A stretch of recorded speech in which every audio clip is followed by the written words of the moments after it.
let's do this for the listeners. Why don't you give a nice overview of Pet Relief today for the listeners that Sure. have no idea, never been to the website? Give us Sure. give us a nice overview. Go ahead. So Pet Relief, we are honored and very proud to say, with our feet planted firmly on the ground, because we've already seen what a little bit of hubris can do to you when you think you're unbeatable with the real estate stuff, right? So, Right. but we're the #1 pet CBD brand in the world. According to Brightfield Group in 2018, we controlled Awesome. 65% of the pet What? CBD market. What? Yeah. And Wow. so in comparison, Steve, the largest human CBD company, obviously the pie is much larger, but they controlled 9% on the human side. We controlled 65%. 65% of the pet CBD market? Yeah. That's incredible. Okay, sorry. Didn't mean to pause you. Go ahead. No, that's and we're quite proud of that, but we feel that we've absolutely earned that position in the marketplace because of the way we've set up the business, And then in 2019, we somewhere between 40 and 45% because of the influx of so many just mom and pop brands that are some of them aren't even legal, but obviously the pie was much bigger. So we've continued exponential growth through 2019. So as of today, we're in late April of 2020, and we're now in 7,500 retail doors around the U.S., including we just launched with Petco in 22 states at the beginning of this month. Nice. It's not the best month to have launched in since no one can go into stores. That's okay. We're launching in Europe in July. We already have a PO in hand. So our products will start hitting shelves in Europe in the months of July and August. We feel good about the company we've created and the moral values that still run through the blood of everyone that works on the team, we're quite honored and proud to be in our position. Are you selling through Amazon? No, I am not. I hope none of the Amazon people are ready to destroy me somehow, but we want nothing to do with Amazon. And it's a personal thing with me, with our family, because my family, our daughter's actually one of the co-founders as well. The three of us are, there's a place for Amazon. Absolutely. But, we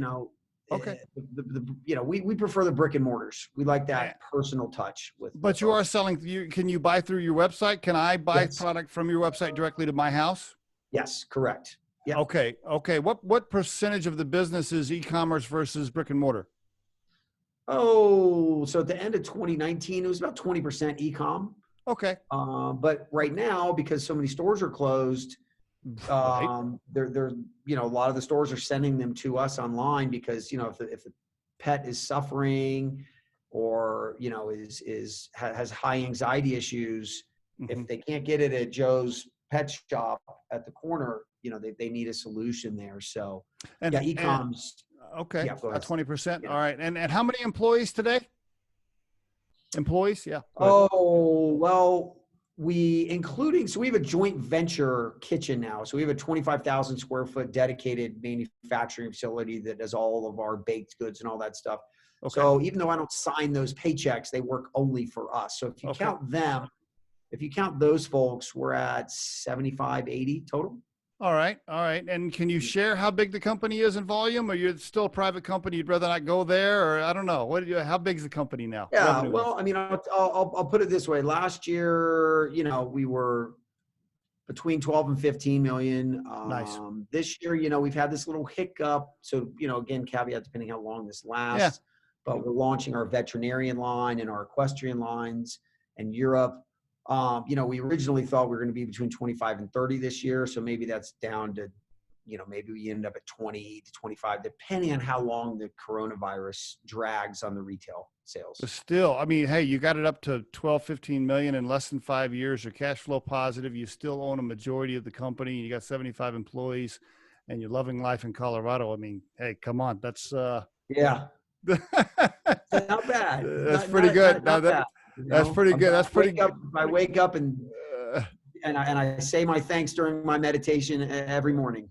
That's great. Can you tell me, let me ask a couple of questions around the difference between, a little bit deeper on the difference between you and some of these others, right? I mean, I get CBD notifications every day from somebody. I'm on all these emails. Somebody's trying to sell me I saw a Oh yeah. post the other day. Speaking of the coronavirus, I was laughing my ass off. Maybe I shouldn't laugh at this, but somebody was posting like, "Get your CBD infused mask," and I was like, "What the hell? Yeah. Oh What are we yeah. doing? What are we doing?" It's But anyway, crazy, man.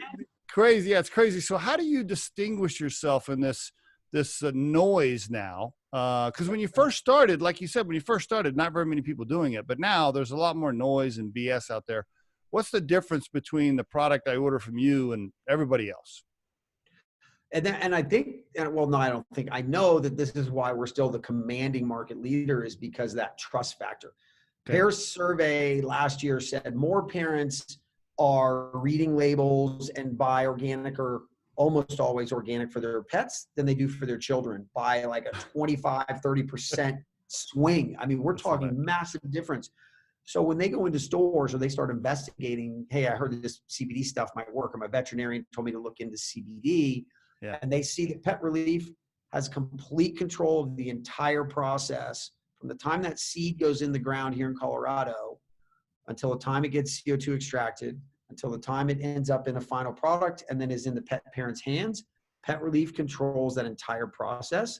There's not one other pet CBD brand that can say that has any scale whatsoever. There's a couple really small brands that may have their hand in part of the manufacturing or life cycle of the product, but we're the only one.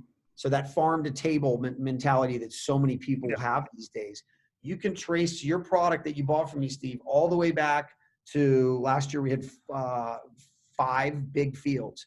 So we do farm tours. So, you know, if you go on the website, we show you video. Here's our Pet Relief specific fields. Nice. And people know that, because it's like, if you're going to put it in your child or your pet's bodies, you want to know that some guy's not just a fancy marketer that knows how to play the internet game.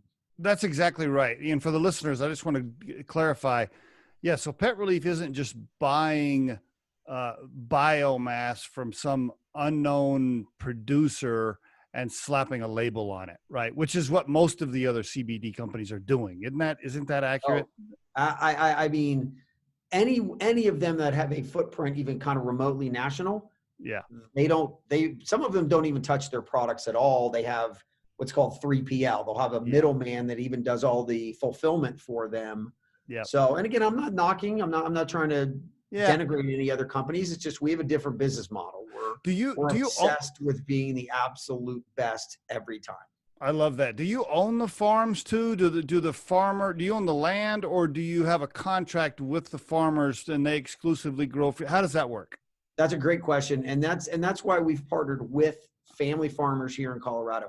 So we don't actually own the land, but so for example, this year, Steve, we signed a total of $18 million in farming contracts for our products. So we contract grow. So I have expert farmers that are part of our joint venture. They will either go help you grow. It's your first year ever doing it. So they will literally kind of hold your hand through the whole planting and harvesting season. Or if you've now been with us for say 2-3 years, you know what you're doing now, you can make more money by just doing it all yourself. And then we have they're kind of like corn combines that our guys have literally customized to be able to handle hemp stalk, etc. So we'll still bring our harvesters in to do the harvest. I did not know. That's a great question. I was asking. I live up in northern Colorado in a very small town where I see a lot of the farmers in the local tavern that I want to start going to again pretty soon. But anyway, I asked a couple of farmers. I'm like, do you have are there combines that can cut this stuff? I thought it was still a hand crop, but go ahead. Yeah, no, and most of the people are still trying to hand harvest. Okay. So growing up, again, this is maybe some of my life experiences have all happened this way for a reason, but growing up in a kind of a citrus and cattle family, more or less, I saw the trials and tribulations of farming. And I knew that the marijuana guys that are trying to transfer into hemp, they never had a snowball's chance in hell to scale. Right. Because imagine trying to go hand cut, and you're not just going out with a sickle like it's wheat. This stuff has the tensile power of essentially bamboo. So there are zeros economies of scale for them. So that's why we partnered with a wonderful family. The Dyer family were our very first ever partners. Right. Our first year we planted 25 acres and it was a shit show because there's no guidebook. There's no guidebook. Right. That's my warning. Probably a lot of your people listening, Steve, are like, hey, my cousin's got 100 acres in Tennessee. I'm not trying to scare anybody off in a self-serving way. Let me tell you, we kind of joke with the farms. It's all these people are like, oh, I'm going to get into hemp. I'm going to make millions of dollars. And I say, good luck. Come join the party and watch yourself cry misery the first 2 years like we did. By the way, I say the same thing when people call me. They're like, hey, I saw your podcast. Yeah, I'm going to start a podcast too. And I always go, let me call me in 6 months. Let me know how that goes. That's right. No, I know. So, okay, very good. That really separates you. I really appreciate you talking about some of that stuff on how you're different from all these other places where I see you can supposedly buy CBD. But that's really a big one. Knowing you have a relationship with these farmers, you know exactly what, from the time it's planted all the way through in the bottle to your house. That's huge. And by the way, your reputation online is great. I mean, you're following on social media, the reviews, the reputation, and that's so important, right? Absolutely. I mean, oh my God. Steve, you know what? Funny point. I can't use the name yet because we're under an NDA right now, but a famous movie star reached out to us yesterday out of nowhere. Sweet. And I'm like, okay, this is a hoax. And right. Our younger people that are digital savvy experts, they went and actually contacted Instagram to make for damn sure. But it's this famous movie star that's apparently obsessed with our products because her dogs were like in bad shape for some, again, I can't go into all the details, but completely, these are her babies, completely changed these people's lives. And it's not even asking for anything. It's like, please send me stuff. I'm going to post stuff about you guys. I'm obsessed with your products. For free? For free? There's a famous person saying she'll promote for free? Yes. because literally, they've kind of Instagram message direct, whatever, back and forth. Yeah. And she's saying you literally saved XYZ dog's life. And we're like, wow. I can see you in the meeting going, let me see. Do we want to do that? Yes. Okay, go ahead. Right. That's hilarious. Yeah. But that's why we do this every day, Steve. Like, honestly, not to sound like cheesy, but that's what gets us up. That's why we work our tails off and the way, because that's why. Because in memory of Maddie, it's when you're doing stuff the right way. And these people call, we have people call literally like choking back tears, thanking us. And it's like, man, there's, and that's really what it's about, right? I mean, I think you love being an entrepreneur. I mean, knowing you, I know you love the energy and the passion and the stress and the challenges of running a business. But yeah, for you, it's all about the pets too. And like, hey, you're making a difference. You're making a difference in a relative's life, right? Like your pets, you can really help people make a difference in their pets' lives. And I think that's where the passion is. And we're the same, we're dog lovers here. Yeah. Right. And if I know that I can give them CBD product and it's going to make them have a better life, especially towards the end of life, or if they have arthritis or whatever, and I know it can help them feel better, hey, I'm all for it. I'm all for it. Yeah. Because I know I use CBD for myself for my own arthritis. So I'm assuming if I can buy the right product for my pet, it's going to make them feel better too. Right. Yeah, absolutely. By the way, I just gave away my age telling all the listeners I have arthritis. So, oh well. The Riderflex podcast features entrepreneurs, business executives, and the stories behind how they got there, as well as daily tips on career advice and job interviews. Our show can be heard just about anywhere these days, but you can visit riderflex.com and click on the podcast page to hear all the previous episodes and learn more about the recruiting and consulting services we provide. Contact us at the email address info@riderflex.com or 888-964-5876. Thanks so much for listening, and if you enjoy our show, please be sure to subscribe to our channel and like the episodes.